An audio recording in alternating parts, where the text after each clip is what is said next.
A very good morning to all the students of class 12th political science. And students, we were doing the 6th chapter of your NCERT book, and the name of the chapter is International Organization. But according to the new revised syllabus, this is going to be lesson number 5, and the name or the title of the chapter is also updated. That is going to be United Nations and its organizations. Okay, so we had already started this chapter and we had taken up some of the important topics like reforms of structure and process and jurisdiction of the United Nations. So we had talked about those important reforms and why they are important. Okay, then we had now today we have to see an important part, as we will be including India into it now. India and the UN reforms, that is what is the role of India when it comes to the reforms of structure and process and jurisdiction of UN. What are the ideas and suggestions of India in relating to the UN reforms? So we'll basically talk about the relation between the India and United Nations and what exactly India expects out of United Nations at the contemporary world. Okay, so let's see that.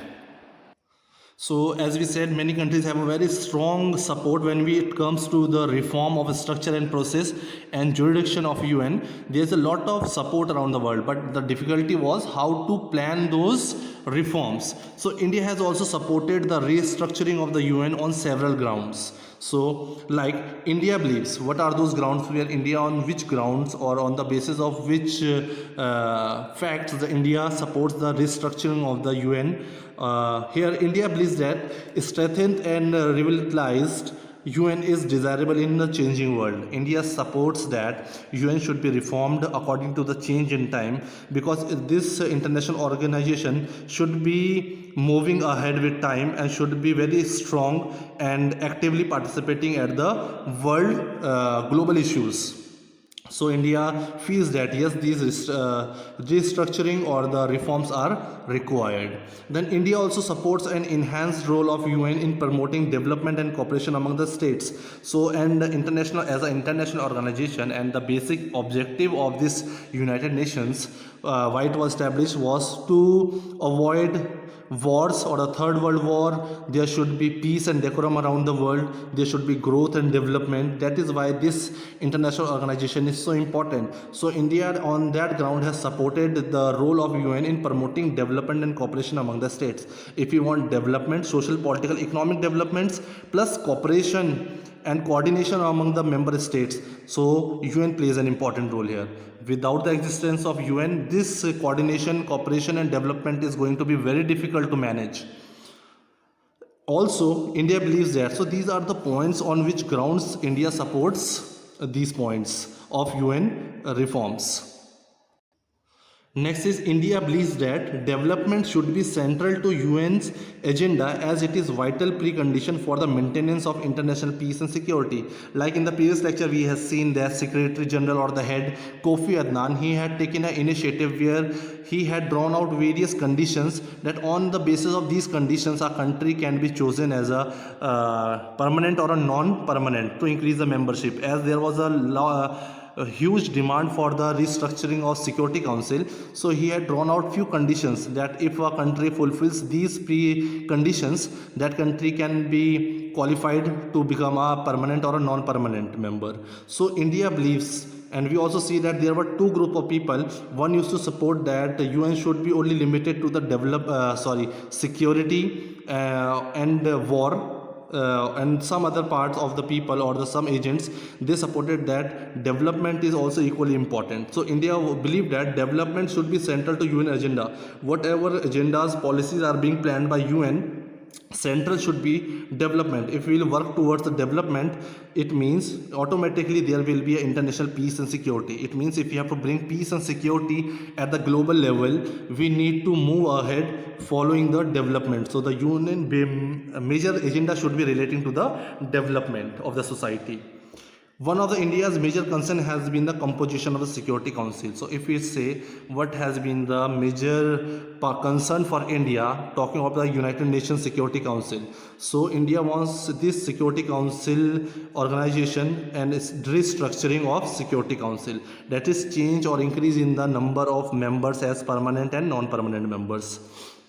Then UN Security Council has remained largely static. Static means it has not changed after 1945. Although there has been various suggestions, various processes have been going on for restructuring and reforming the United Nations, but it is still static. While the UN General Assembly members have expanded. If you talk about the General Assembly members, it means now those members from 51 has reached to 193. So membership of General Assembly has increased. But if we talk about the total numbers of Security Council, that has remained only 15, and out of those 15, 5 are permanent and 10 are non-permanent, which are being elected for 2 years tenure. Okay. Then India supports the role of developing countries should be represented in the Security Council in decision making. Now India supports, so these are all the concern of India when we tell that what are the concern of India relating to the UN reforms. So all these conditions are according to India. Now India is also playing an important role where India thinks that all the developing countries around the world should have an important role in the Security Council for decision making, especially role in shaping the decisions, especially taking the decisions in the Security Council which affect the developing countries, because in the Security Council or the permanent member there is not a single developing country. So here India feels that when the decisions are taken and with those decisions effect has a great impact on the developing countries, so in those decision making these developing countries should also be included. So indirectly we can say that India is trying to support an increase in the number of both permanent and non-permanent members, as all the parts of the, all the other members of the countries, they want that the membership should increase for the permanent and non-permanent member. So India also supports the same thing. Now, not surprisingly, so till now we were discussing the major points that were relating to that why India has supported the restructuring of UN. Also, on what grounds India is saying that yes, UN requires a reforms and restructuring of its structure, process, and jurisdiction. So these are some of the important grounds on the basis of which India is supporting the reforms. So now not surprisingly, India itself also wishes to be a permanent member in a restructured UN. Now India is also wants to be the permanent member of the Security Council. That is why it is saying that there should be a changes and reforms in the UN Security Councils. And India also fulfills all the conditions as follows. There were few preconditions given by Kofi Annan, the Secretary General of this United Nations.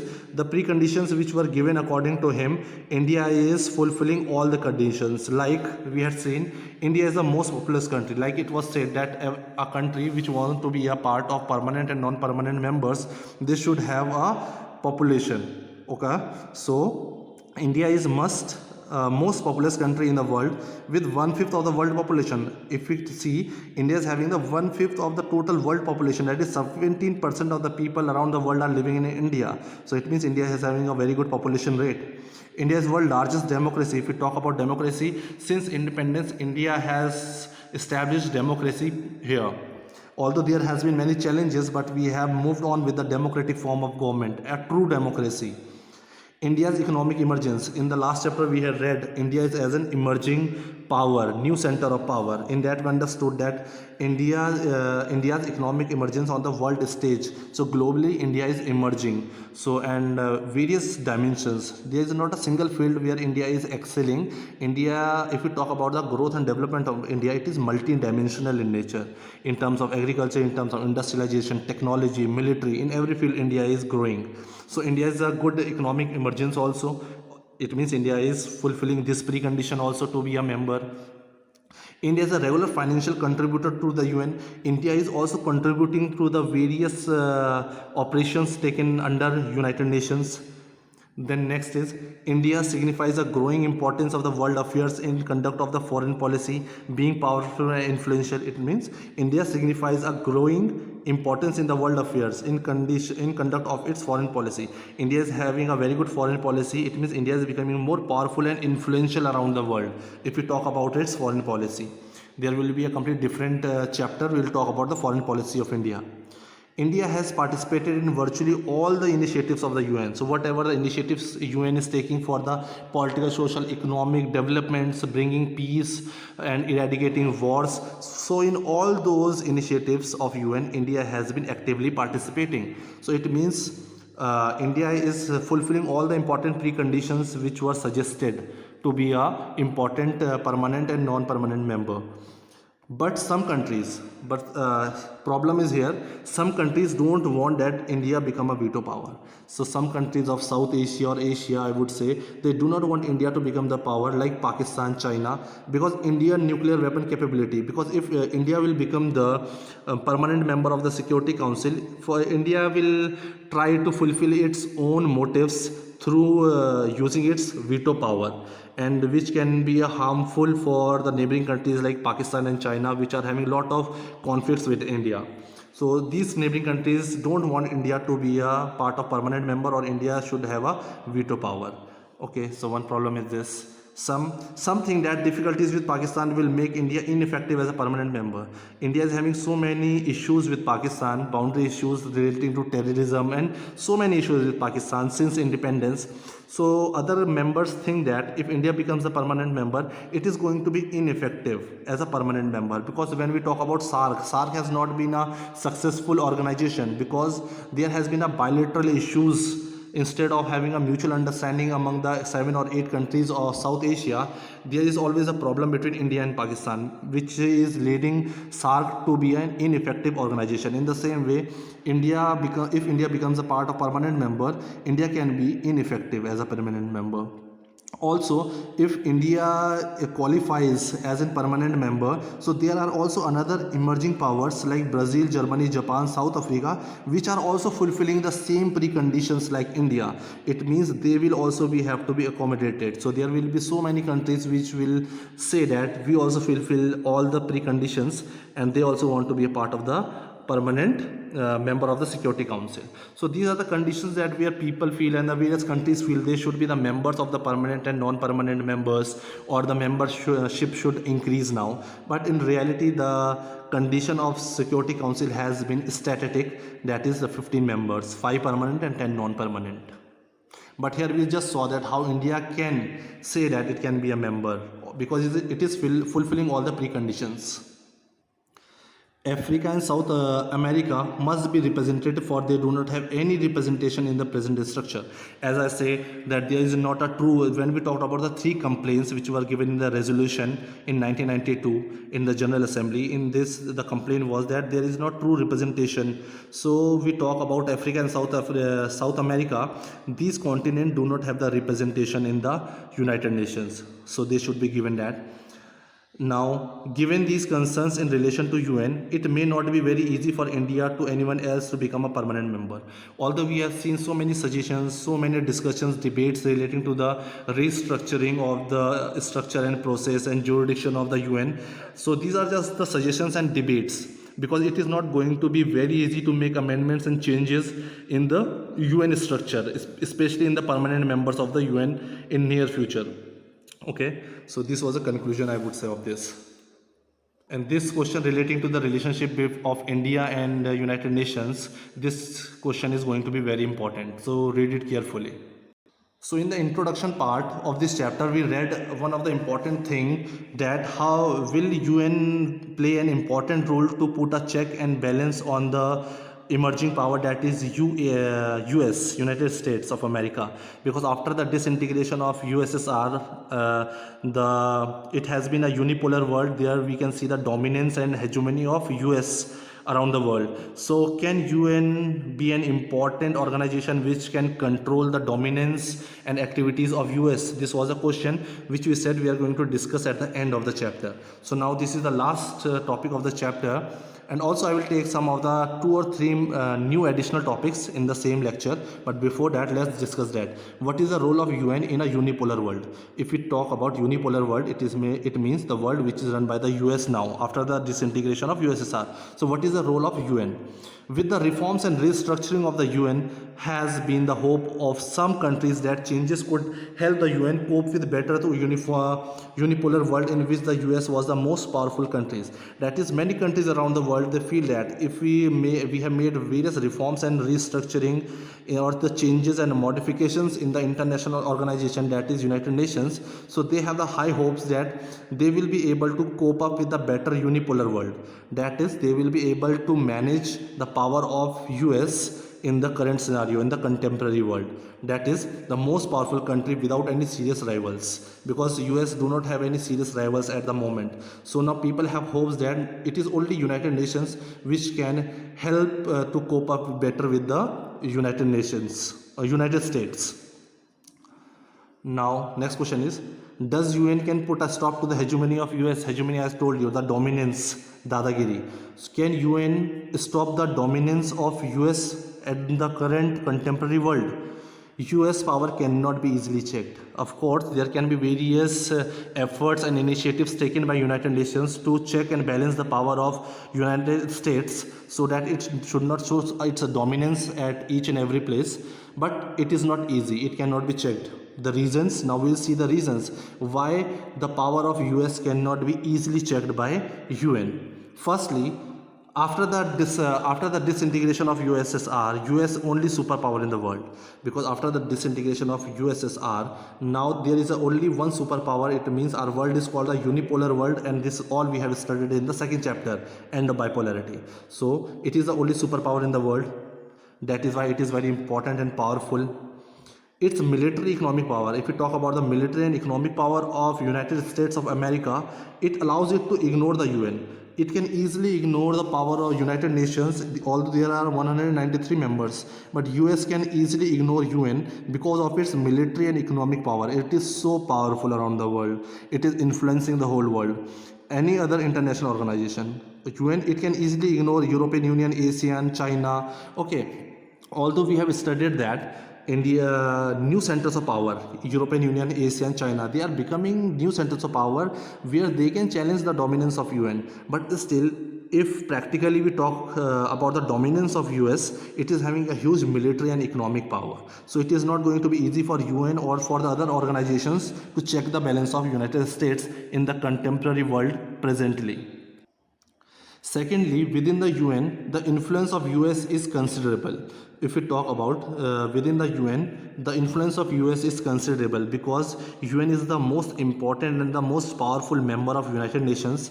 It is the single largest contributor to the UN. If we talk about the financial support, so in US is contributing the most to the UN for the various organs and various agencies, for various programs which are initiatives taken by UN. For that, various contributions are given by US.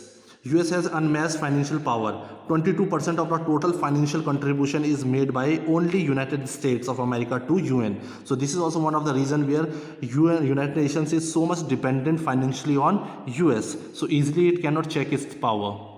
Then US physically, if we talk about the United Nations, physically the buildings of United Nations, the offices and the centers of United Nations are located within the US territories, giving like a place Washington, a part of US territory, additional source of influence. That is why US is so much influencing the United Nations, because physically also various organs and agencies of United Nations are located within the territory of United States. Even many people, citizens of United States, work in the UN bureaucracies. Okay, so there are various offices where people of US are working in the UN bureaucracies. In addition, with its veto power, the US can stop any moves that finds annoying and damaging. As we know, US is also one of the important permanent member of United Nations. So US can easily use its negative voting power, that is veto power, to neglect any decisions which are going against the interest of its allies or US itself. So any decisions which are against the US alliances or US itself, those decisions can easily be cancelled by the negative vote, that is a veto power. So with this we come to the end of the topic, that is UN in the unipolar world, also India in the UN reforms. Now I will be adding some of the important additional agencies which has been given in your notes. I will discuss that.